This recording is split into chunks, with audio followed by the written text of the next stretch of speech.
Police? प्रणाम साहब। नमस्कार नमस्कार।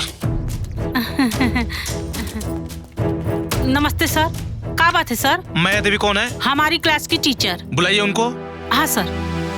माया मैडम। जी मैडम। आइए इधर।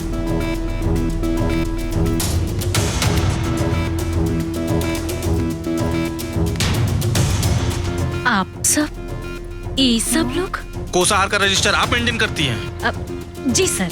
ले आइए उसको। अभी लेके आती हूँ। हाँ। सर आइए ना, कुछ नाश्ता पानी। नहीं, मेरे पास टाइम नहीं है। सर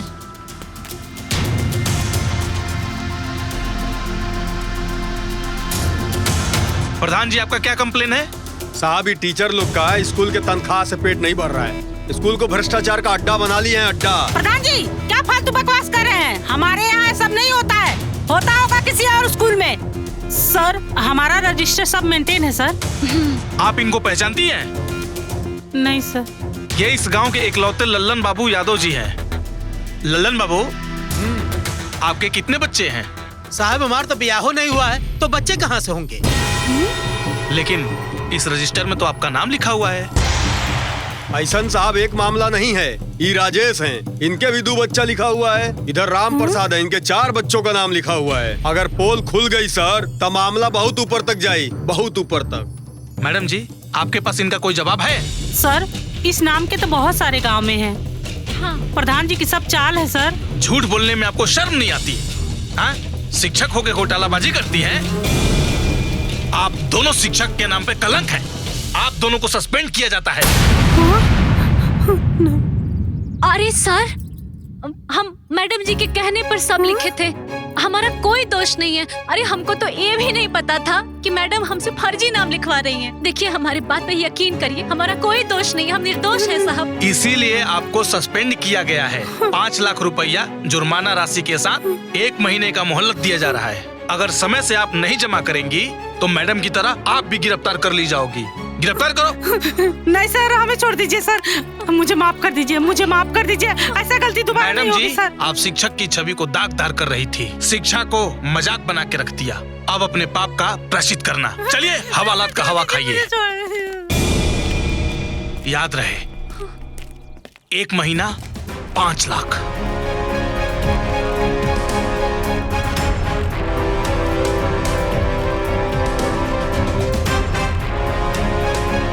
लाख।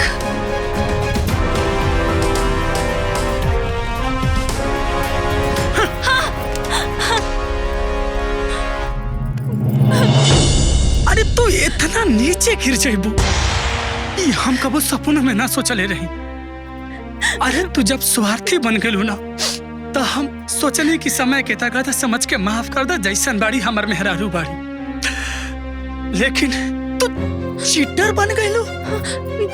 अरे तहरा वजह से, सिर्फ तहरा वजह से आज ये पूरा गांव समाज में हमारा पूरा परिवार के मान प्रतिष्ठा सब कुछ मिट्टी में मिल गई। सब कुछ सिर्फ तोरा वजह से। अरे तुम्हारी करतूत ना पूरा गांव समाज जाना था।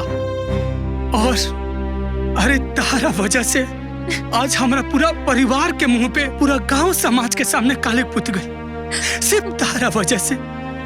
एक बात याद रखी है, आज के बाद ना हमरा से कोनो उम्मीद मत रखिए। ना जी, सुनी। अरे पिंकुआ, अरे भगवान का घास घमंडे नु होला रे। अरे जब रावण का ना चलल तो इंसान का का चली रे। हाँ बुआ, भगवान के घर देर बा, अंधेर नहीं खे। अरे इंसान भले भुला जाओ, बाकी ना भगवान के रजिस्टर में सब लिखा जाला। जल्दी, अरे जौन जे जैसन करेला ना, ए जे हिसाब होला। कहल नु जाला बुआ, आज हमारी तो कल तुम्हारी। देखो भाई पारा पारी। ऐसे कहल जाला कि धरती छोड़ के ना उड़े के चाही। और यदि उड़ी ना तो गिर के मुँह तो कुल फूट फट जाई। हाँ चल बुझिया।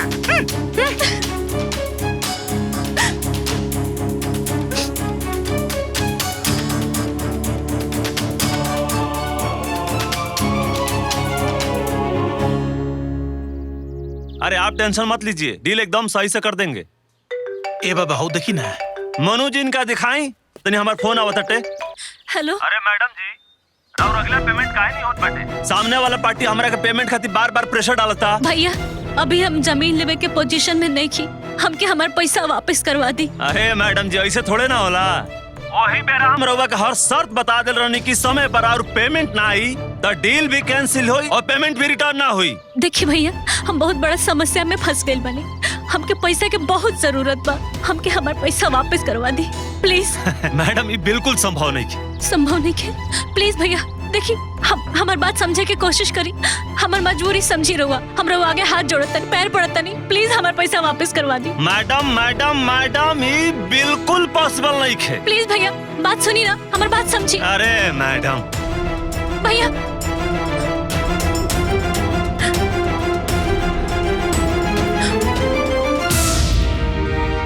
हे भगवान, इतना पैसा के इंतजाम कहाँ से करब? अब हम क्या करी?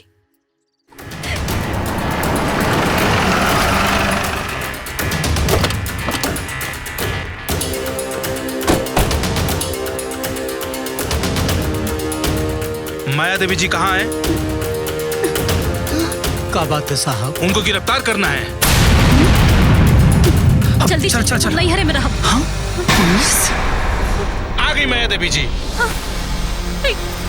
पैसों का क्या हुआ माया देवी जी? वो तो नहीं का पहले भी इंतजाम। ना ना ना। अरे काबिल, अरे काबिल माया, गिरफ्तार करो। अरे रुकी हमारी बात। मैडम कहाँ भाग रही है? रुकिए। भागत कहाँ बारू? मैडम छोड़ दी हम कह रही। मैडम हमारा कोनो दोष नहीं है, सुनिए हमारी बात सुनिए। हटो सामने से। देखिए तुम कहाँ रही? हमारी बात सुनिए। अरे देखिए ले जाने दो। हमारी बात सुनिए।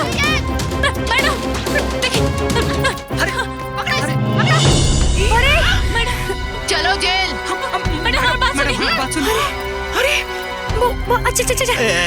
अच्छा साहब ओके माफ करिए साहब, कायदे साहब माफ कर दी साहब। मैडम सुनिए ना। मैडम चले ले चलो। बाबूजी हमके बचा ले बाबूजी, हमरा ऊपर तो है बाबूजी। एक तो शिक्षक होके भ्रष्टाचार करती हो, फिर भागती हो। चलो अब जेल की हवा खाओ। हमरा के छोड़ दिला, हम पैसा का व्यवस्था कर रहल बानी। ए जी समझाई ना लोग के, हम जल्दी 5 लाख रुपया भर दे। हम भरना था तो पहले क्यों नहीं भरी? अब गिड़गिड़ा नहीं है। बाबूजी हमरा ऊपर तो है बाबूजी, रुआ कुछ करे ना बाबूजी, छोड़िए। साहब इनके छोड़ दे। पहले घोटाला करना है और फिर बचना है, शर्म नहीं आती आपको? ले चलो। अम्माजी बचा ले हमके, बचा ले हमके, अम्माजी हमके बचा ले। गलती करने से पहले सोचना चाहिए ना। शिक्षक को गुरु कहा जाता है और गुरु पूरे दुनिया को ज्ञान देता है। वही लोग अगर गलती करेंगे तो फिर राम ही जाने उस विद्यार्थी का क्या होगा। आप शिक्षक के नाम पर कलंक है।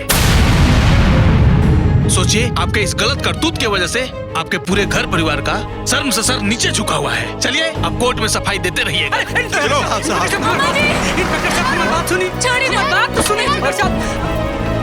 रुक जाइए सर जी, रुक जाइए सर जी।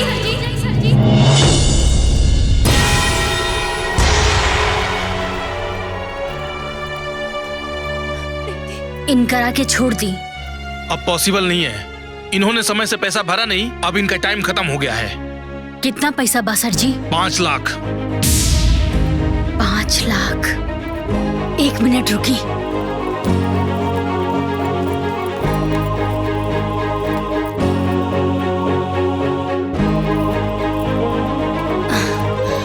सर जी पैसा ले ली।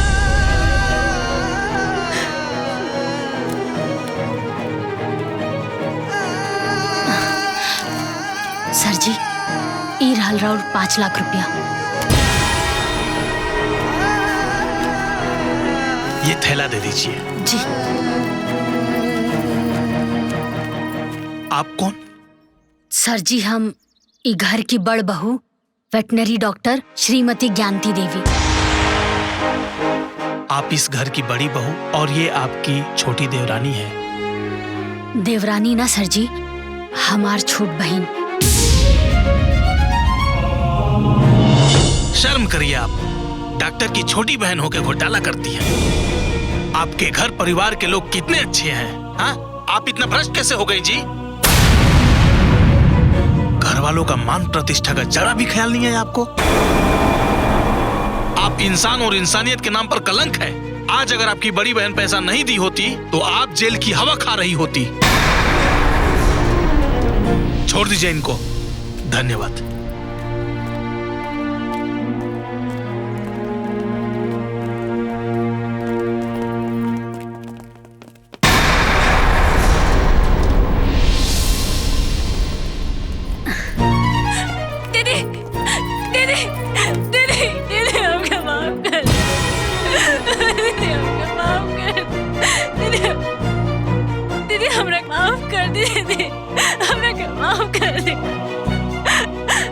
स्वार्थ के पीछे भुलाइए गई रानिया कि अपन के पराया।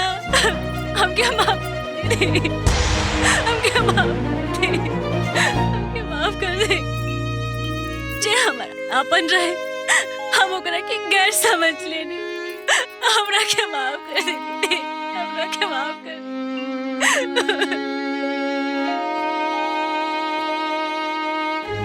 भाभी, हमरा जो याद बा कि जब भी घर पे मुश्किल पड़ल बा रहुआ हमेशा ही घर के मुश्किल से निकलने बने। और देखी ना, जेरा और दिल के हमेशा दुख होलस, जेरा और हमेशा तिरस्कार कैलस, आज इतना बड़ मुसीबत से रहुआ ओकरो के बचैनी। बस एक बार हमर और विनती मान ले, अगर हो सके तो हमनी के माफ करके अपना ली भाभी। हाथ जोड़ के रउआ से माफी मांगते न, बस माफ कर दी हमनी के, माफ कर दी, माफ कर दी। ए डॉक्टर आई साहिबा, जैसे तो सबके संभर लो ना, वैसे इन करो के भी संभाल दो। माफ कर। हाँ ये दुल्हन, माफ कर दे।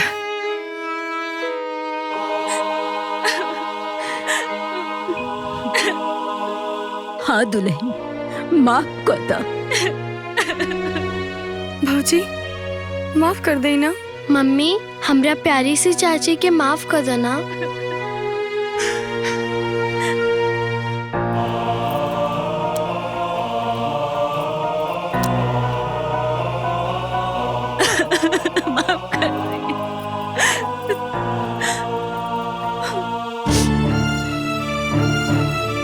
माफ कर दे, माफ कर दे। हम आज ले तोहरा से कबो कोनो शिकायत ना कहनी, लेकिन दिल पर चोट त हमरो लागल है ना।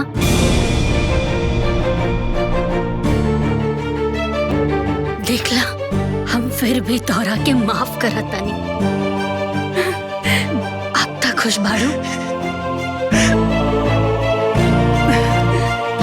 काहे से कि जौन पेड़ के पानी से सींचल जाला ना, ओकरा के फलल फूलल देख के बहुत खुशी होला, बहुत खुशी होला, बहुत खुशी होला। बाबूजी,